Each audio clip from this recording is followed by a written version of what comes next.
శివుడికి ఎంతమంది కొడుకులు ఉన్నారో మీకు తెలుసా? మనలో చాలా మందికి తెలియని ఈ విషయాన్ని స్క్రీన్స్ ఛానల్ ద్వారా తెలుసుకుందాం. తారకాసురుడనే రాక్షసుడు బ్రహ్మకు కఠోర తపస్సు చేసి శివుడికి పుట్టిన పిల్లలు మాత్రమే తనను చంపగలరు అని వరం కోరుకుంటాడు. దానితో మహాశివుడు కార్తికేయ స్వామికి జన్మనిస్తాడు. మహిషి అనే రాక్షసి బ్రహ్మకు కఠోర తపస్సు చేసి శివుడికి విష్ణువుకి పుట్టిన సంతానం మాత్రమే తనను వధించగలరు అని వరం కోరుకుంటుంది. దానితో విష్ణువు మోహిని అవతారమెత్తి శివుడితో ఒక బిడ్డను కంటాడు. అతని అయ్యప్ప స్వామి. ఒకసారి శివుడు మూడో కన్ను తెరవటంతో ఆ శక్తి సముద్రాన్ని తాకి జలంధరుడు అనే రాక్షసుడు జన్మిస్తాడు.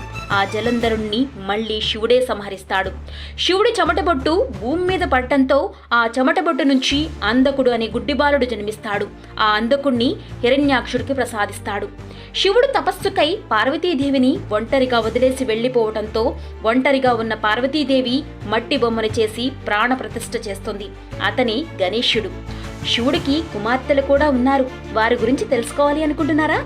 అయితే ఇంకెందుకు ఆలస్యం, కింద కామెంట్ చేయండి. ఈ వీడియో నచ్చినట్లయితే లైక్ చేసి సబ్స్క్రైబ్ చేసుకోండి.